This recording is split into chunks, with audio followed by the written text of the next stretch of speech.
इस बार तुम देखो हिंदी मीडियम का रिजल्ट कितना बढ़िया है।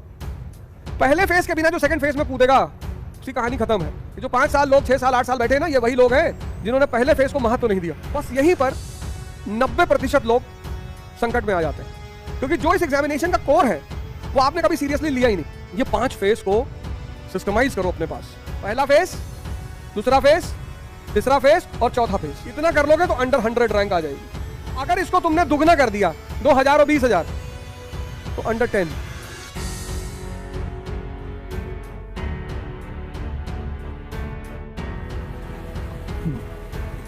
जय हिंद फ्रेंड्स।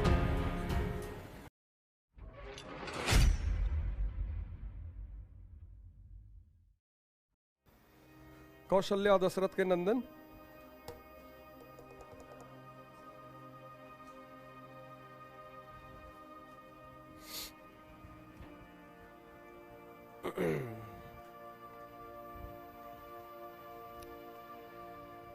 क्या सोच रही हो? और तुमसे पूछ रहे हैं। हाँ, ऐसे तो कुछ कोई नहीं।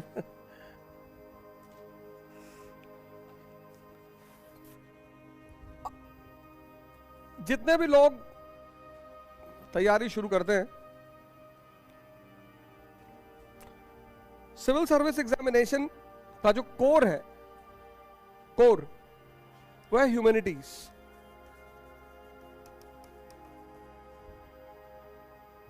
कोर, इस परीक्षा का जो कोर है वो है ह्यूमैनिटीज, यानी हिस्ट्री, यानी पॉलिटी, यानी इकोनॉमी। ये तो दोनों तरफ का साइंस वो है, दोनों स्ट्रीम में आता है। ह्यूमैनिटीज में भी आता है, मैथ्स में भी आता है। History, polity, economy, geography.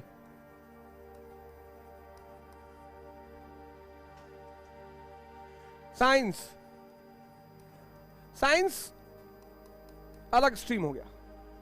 अब 5 केंद्र हैं इसके, 5 में से 4 जो है वो ह्यूमैनिटीज के हैं।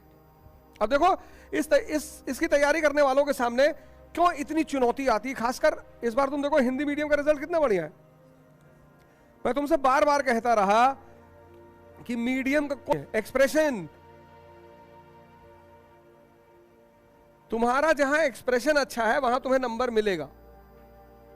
ये एक भ्रम बैठ गया था हिंदी मीडियम के लड़कों में कि हिंदी मीडियम का सिलेक्शन नहीं होता, ऐसा है ही नहीं। अब पहली दिक्कत क्या आती है कि ये एग्जामिनेशन का कोर ह्यूमैनिटीज है और आपने सिर्फ 10th तक पढ़ा है, मेजॉरिटी ने 10th क्लास तक आपने इसको पढ़ा है। वो भी इस हिसाब से पढ़ा है कि इसका जीवन में कोई इस्तेमाल नहीं है।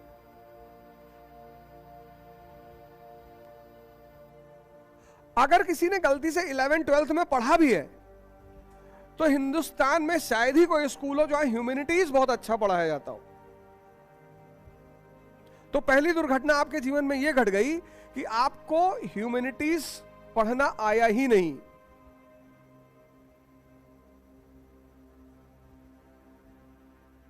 क्यों यहां 5-5 साल 10-10 साल लोगों को लगता है, क्यों यह चीज इतनी कठिन बन गई है? पहला बात यही है कि आपने कभी पढ़ा नहीं, 10th तक पढ़ा और 10th तक आपने इस तरह से पढ़ा कि सिविक्स, छोटी छोटी जो एनसीईआरटी की किताबें, इतने प्यारे प्यारे चैप्टर है उसमें, राइट टू इक्वालिटी चैप्टर है पूरा, इक्वालिटी के नाम से पूरा चैप्टर है, डेमोक्रेसी के नाम से पूरा चैप्टर है।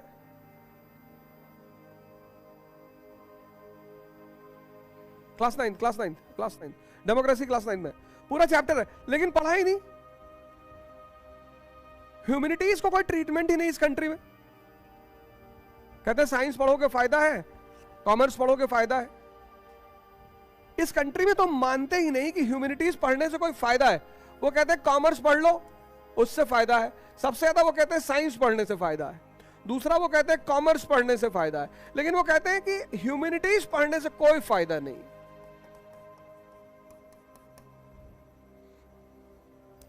और इस एग्जामिनेशन का कोर है ह्यूमैनिटीज। बस यहीं पर 90% लोग संकट में आ जाते हैं, क्योंकि जो इस एग्जामिनेशन का कोर है वो आपने कभी सीरियसली लिया ही नहीं।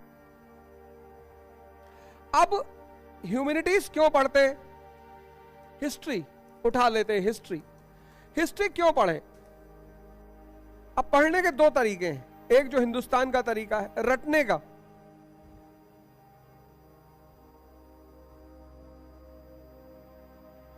इसीलिए तो ये देश की स्थिति देखो क्या है, सब अलग गाना गा रहे हैं।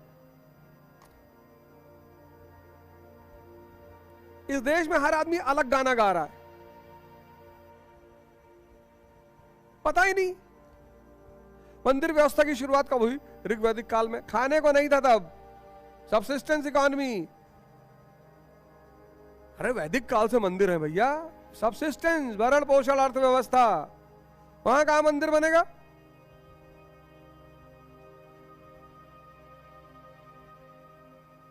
है संभावना?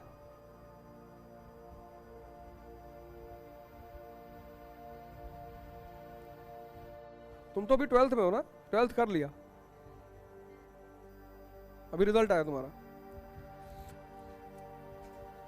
पढ़ाई नहीं, इस देश को ह्यूमैनिटीज पढ़ाई नहीं गई। पास्ट को पढ़कर प्रेजेंट का अवलोकन, इवैल्यूएशन। विभिन्नतावादी भारत को पहली बार किसने संभाला? अशोक ने। विभिन्नतावादी भारत को दोबारा किसने संभाला? अकबर ने। तो आज भी तो उसी तरह इस विभिन्नतावादी भारत को संभाला जा सकता है। मुगल काल की अर्थव्यवस्था पढ़ो, सन्नाटे में आ जाओगे, इतनी मजबूत ग्रामीण अर्थव्यवस्था थी।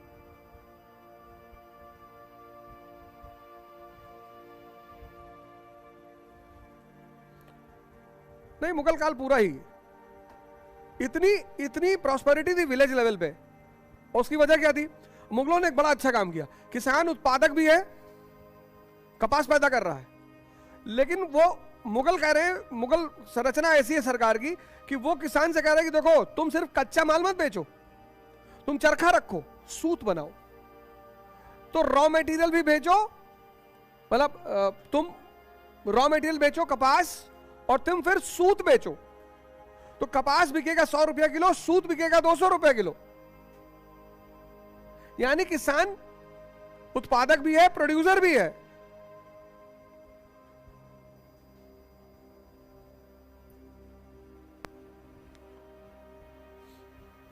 यह पहली गलती हो गई कि इस देश में 10th तक ह्यूमैनिटीज को पढ़ाया गया, लेकिन ऐसे पढ़ाया गया। हिस्ट्री पढ़ना है, पास्ट को जानना है, पास्ट को जानकर प्रेजेंट का इवैल्यूएशन करना है, और फिर भविष्य की रूपरेखा तैयार करनी है। इसलिए हिस्ट्री पढ़ना है। इकोनॉमी क्यों पढ़ना है? अब इकोनॉमी जो आदमी नहीं समझेगा, आधुनिक अर्थव्यवस्था के 3 पिलर हैं। कौन कौन से?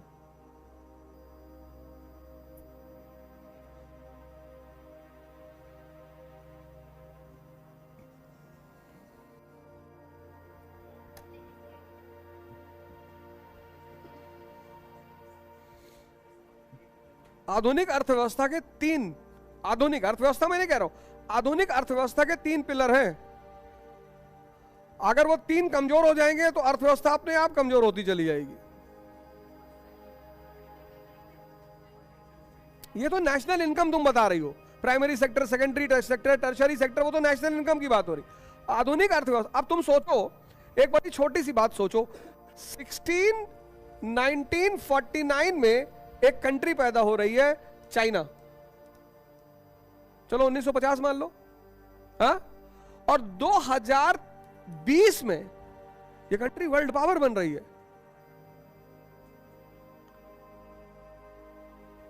हम भी तो उसी के आसपास पैदा हुए, 1947 इंडिया।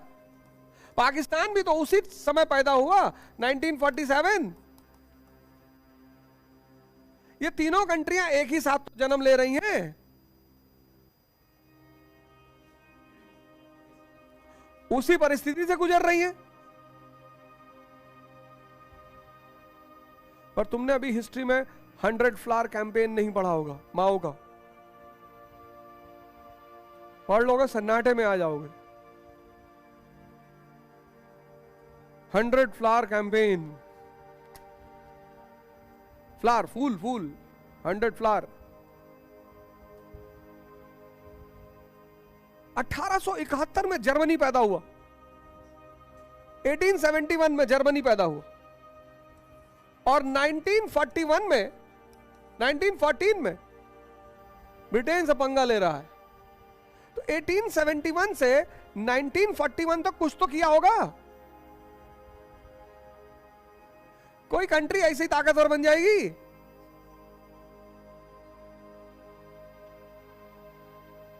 लेकिन तुमने कभी ये सब सोचा ही नहीं। तुम पढ़ना चाहते हो बस,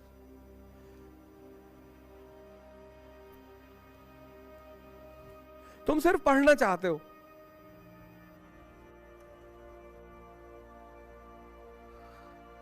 एटीन 71 से पहले जर्मनी था ही नहीं, और 1910 में Germany second largest producer of iron and steel.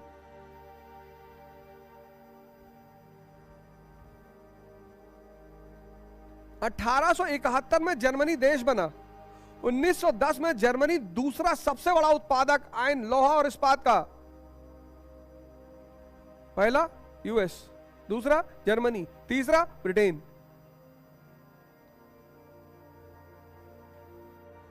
तुम पढ़ना चाहते हो, तुम सोचना नहीं चाहते। ह्यूमैनिटीज का सारा खेल सोचने का है, कनेक्ट करने का।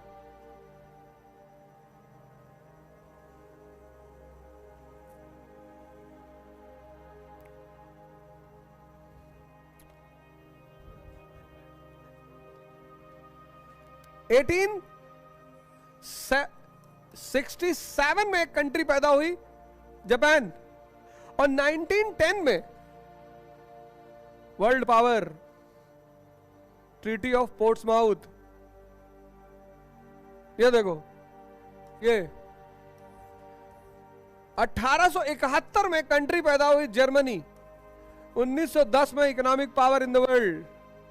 1867 में कंट्री पैदा हुई जापान, 1910 में world power, treaty of Portsmouth. 1949 में कंट्री पैदा हुई चाइना, और 2020 में वर्ल्ड पावर, सुपर पावर को टक्कर दे रही है।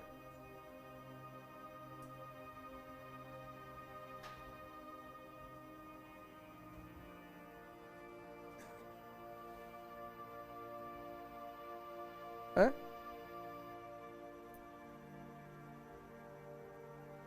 तो कुछ तो कॉमन होगा ना इन तीनों कंट्रियों में।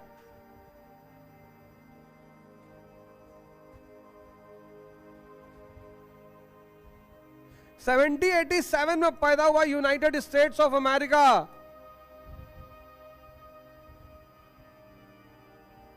और 1945 में विश्व वैश्विक शक्ति। इन चारों में कुछ तो कॉमन होगा, इसीलिए तो हम पढ़ रहे हैं। जब किसी अभी टॉपरों का रिजल्ट आया, काहे ढूंढ रहे हैं उनको कि भैया कुछ बता दो हमको भी। ये टॉपर है, ये दो तो इंटरव्यू से बाहर हो चुके थे, लेकिन इंटरव्यू तक पहुंचे ये। इनका इंटरव्यू चल रहा है, राम जाने क्या होगा इनका। ये क्वालिफाई कर चुके इंटरव्यू। तो इन चारों कंट्रियों में जो पैदा हुई, ऐसे ही एक कंट्री पैदा हुई 1947 में, इंडिया।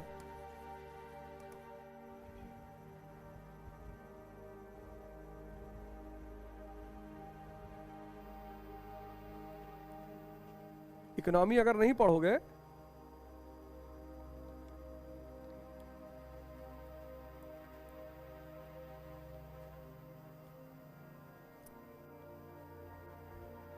किस बैंक का सबसे कम एनपीए है हिंदुस्तान में? कौन सा बैंक है इंडिया का जिसका सबसे कम है नॉन परफॉर्मिंग एसेट, एनपीए? सबसे टॉप स्टेटस में कौन सा बैंक चल रहा है इंडिया का, प्राइवेट सेक्टर?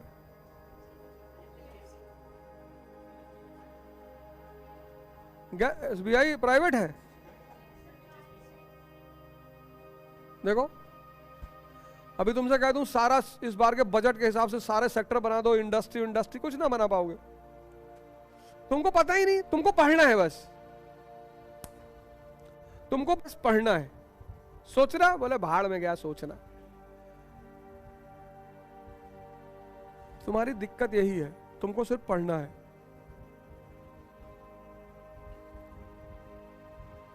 तुम बाहर से खूब बदलने को तैयार हो, अंदर से तैयार ही नहीं हो। अंदर से कह रहे हो कोई तावीज दिलवा दो, कोई ऐसी चीज दिलवा दो कि यहां ना बदलना पड़े, और वहां ना बदलने का रास्ता ही नहीं है ही नहीं। देखो हजारों लड़के कोचिंग जा रहे हैं, जैसे रिजल्ट आया सारी कोचिंगें कूद पड़ी मार्केट में, हमारा हमारा हमारा। एक एक लड़के को 10-10 कोचिंग क्लेम कर रही है, हमारा। हम नहीं टॉप में। हमने कहा जो सिलेक्शन ले लिया वो, मैं किसी को नहीं जानता।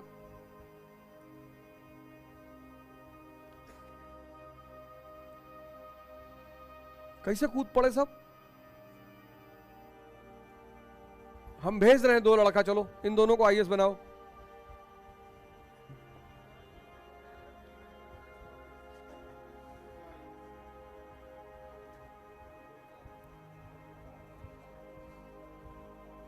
हो सकता कुछ मंत्र वंत्र जिन पकड़े हो, अब हम क्या कर सकते हैं। अब देखो हम किसी पे कमेंट नहीं कर सकते ना, हो सकता है उसका कोई अपना तरीका हो, जिन उन पकड़े हो पेपर ऊपर निकाल लाता हो।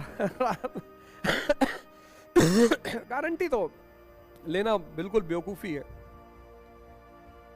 मतलब मेरी नजर में बेवकूफी है। बाकी कोई गारंटी ले रहा है वो अलग बात है, लेकिन मुझे नहीं लगता गारंटी ली जा सकती है, ऐसा नहीं किया सकता। इकोनॉमी,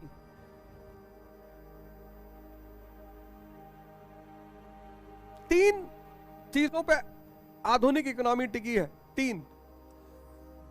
पहला बैंक्स, दूसरा स्टॉक एक्सचेंज, तीसरा मार्केट।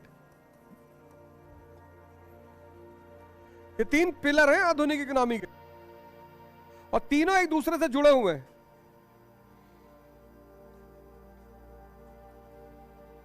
और तीनों गड़बड़ाए, इकोनॉमी खत्म।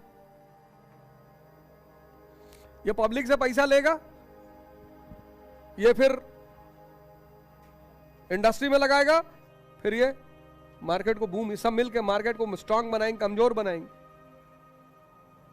तो इस देश के कई लोगों को पता ही नहीं होगा कि ये सारी कंट्रियां बनी। बैंक पढ़ लिए इकोनॉमी में,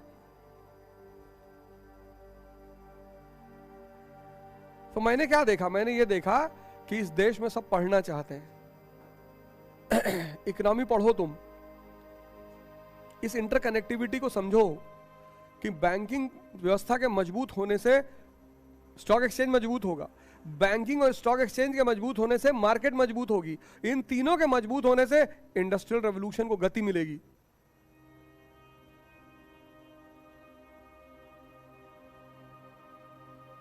तो पहला काम तैयारी में तो तुम लोग ये करो सारे लोग कि ह्यूमैनिटीज के सब्जेक्ट को पढ़ो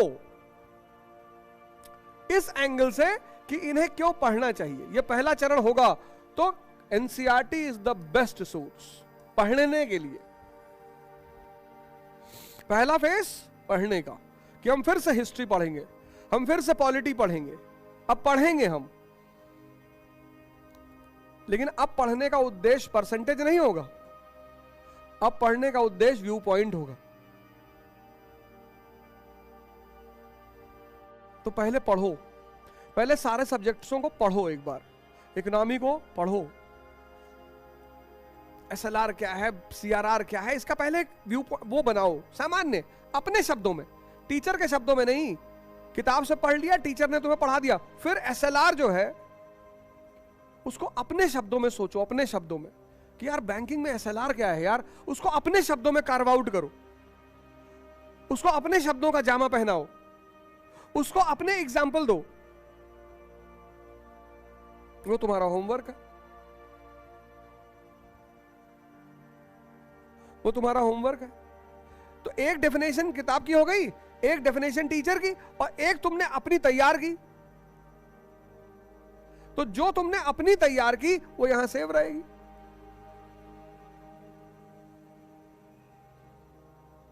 ये पहला चरण है, पढ़ो।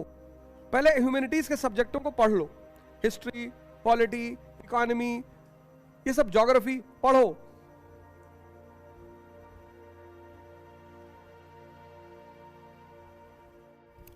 तो ज्योग्राफी पढ़ लो, इकोनॉमी पहले पढ़ लो। जब तुमने पढ़ लिया सबको, ये पहला चरण होना चाहिए, जब तुमने पढ़ लिया तब तुम्हारा दूसरा चरण शुरू होता है, सेकंड फेज।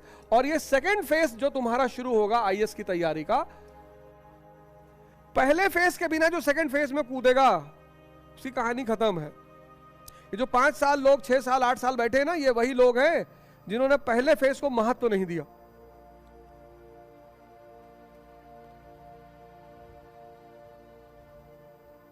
ये सेकंड फेज। अब जब तुम इकोनॉमी पढ़ रहे हो, पॉलिटी पढ़ रहे हो, तब तुम्हारी किताब क्या है? लक्ष्मीकांत। लेकिन ये अकेले काम नहीं करेगी, अकेले बेकार है, ये अकेले किसी काम की ही नहीं है। समझना इस बात को, अकेले लक्ष्मीकांत किसी काम की नहीं है। पढ़ते रहो जन्म भर।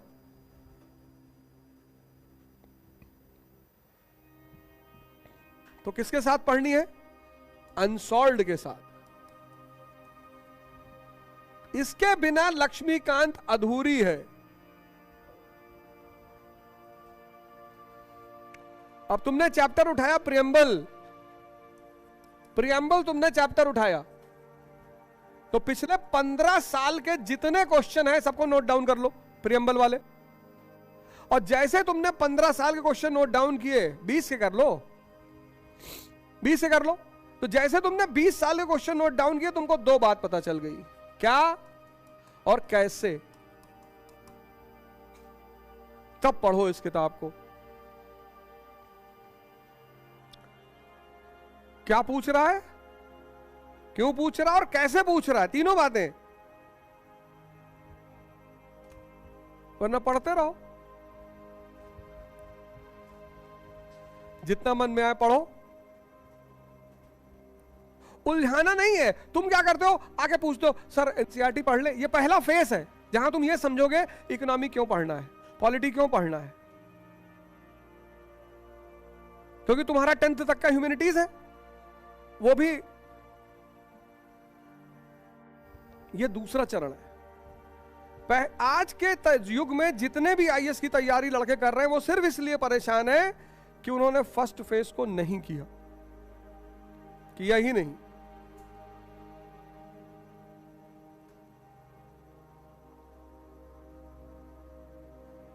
बताओ, जो आदमी फर्स्ट फेस नहीं करेगा, एक्सरसाइज शुरू करने से पहले वार्म अप कराते हैं ना, कि पहले बॉडी गर्म कर लो।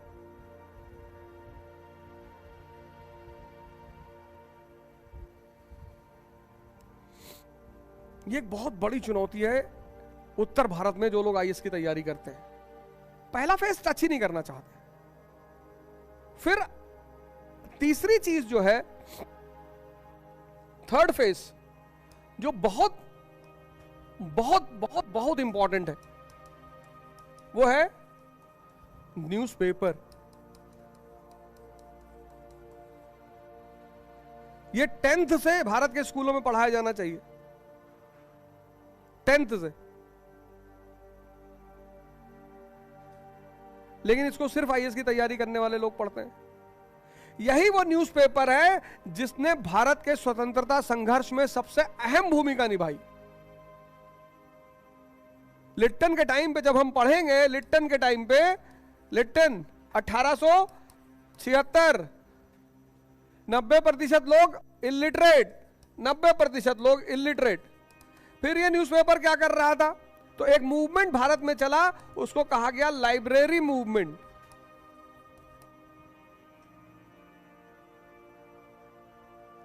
प्रत्येक गांव में, प्रत्येक विलेज में, जो उस गांव का पढ़ा लिखा आदमी होता था, वहां जो समुदाय कम्युनिटी हॉल होता था, वहां वो आदमी बैठता था रात शाम को, उसके पास एक न्यूज़पेपर होता था, एक चारपाई होती थी, गांव के लोग सामने आके बैठते थे, वो न्यूज़ पढ़ के उनको सुनाता था, फिर लोग उस पर चर्चा करते थे। तभी तो इसने न्यूज़पेपर में बैन लगाया लिट्टन ने, क्योंकि जिस देश में 90% जनता अशिक्षित हो, वहां वर्नाकुलर प्रेस एक्ट लाने की जरूरत ही क्या है।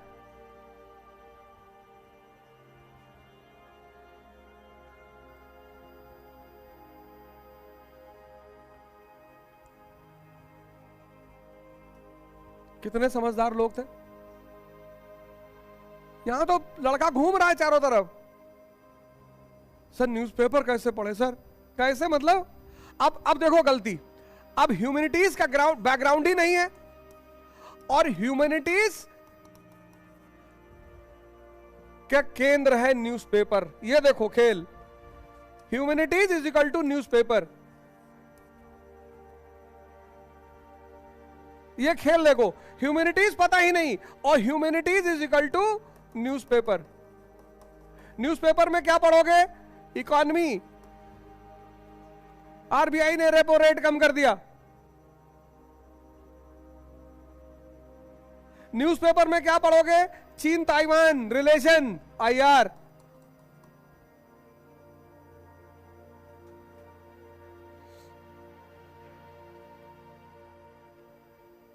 तुम लोगों से मैंने क्लास में पूछा था ना, यूक्रेन के बॉर्डर राष्ट्र बताओ, प्री में पूछ लिया इस बार, प्री में पूछ। इतना इंपॉर्टेंट क्वेश्चन एक साहब कर रहे हो, हमने आपने पूछा था, हमने ध्यान नहीं दिया। तुम्हारा ध्यान पता नहीं कहां है, और जहां है वहां भी नहीं मजा ले पा रहे हो। सबसे मजेदार बात क्या है कि जहां तुम्हारा ध्यान है, अगर वहीं तुम संतुष्ट हो जाओ तो भी बड़ी बात है, वहां भी तुम घोर असंतुष्ट हो। ना तुम खाने से संतुष्ट हो, ना तुम स्त्री से संतुष्ट हो, ना पुरुष से संतुष्ट, तुम दुनिया में किसी चीज से संतुष्ट ही नहीं हो। कर क्या रहे हो। ये देखो, ये humanities is equal to newspaper, और ह्यूमैनिटीज तुम्हारा माइनस में है।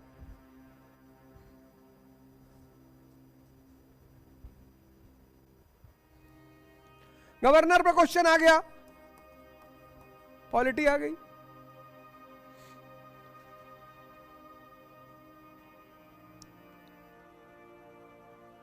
पूरा न्यूज़पेपर ह्यूमैनिटीज के सिवा कुछ है।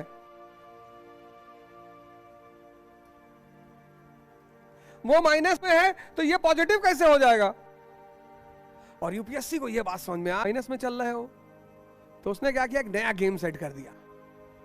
कहा सारे साल, पूरे साल में जो polity, economy, geography, IR, ecology से जो क्वेश्चन बने वहीं से बना दो क्वेश्चन, क्योंकि ये न्यूज़पेपर पढ़ ही नहीं पाएंगे, कोचिंग वाले ध्वस्त हो जाएंगे।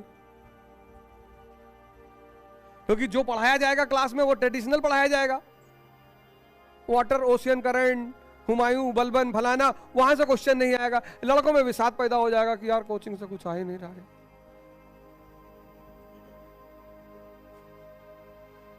नहीं होगा, हो जाएगा। तीसरा, जिसका पहला फेस माइनस में होगा उसका तीसरा फेस कभी पूरा ही। इसीलिए तो इस देश में न्यूज़पेपर में लोग क्या पढ़ते हैं, बलात्कार,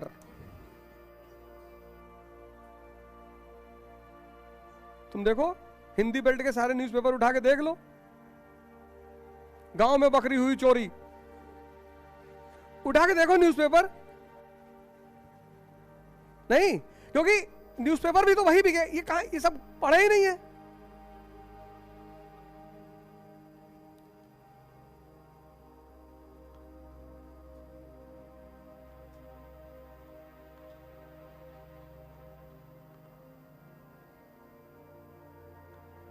चौथा फेस, प्रैक्टिस। 1 साल पूरा चाहिए मिनिमम, 1000 क्वेश्चन मेंस, जीएस और ऑप्शनल, और मिनिमम 10,000 क्वेश्चन प्रीलिम्स चाहिए ही चाहिए, करना ही करना है। और उसमें भी 1:4 का फॉर्मूला जो मैं तुम लोगों को बता चुका हूं। इतना कर लोगे तो अंडर 100 रैंक आ जाएगी। पहला फेस, दूसरा फेस, तीसरा फेस और चौथा फेस। चौथे फेस में इतना कर लोगे तो 100 के नीचे रैंक आ जाएगी। और अगर इसको तुमने दुगना कर दिया, 2000 और 20,000, तो अंडर 10।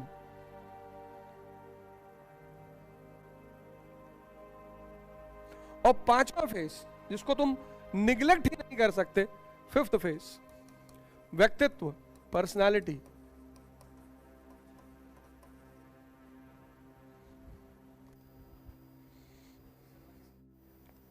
ये 5 फेस को सिस्टमाइज करो अपने पास।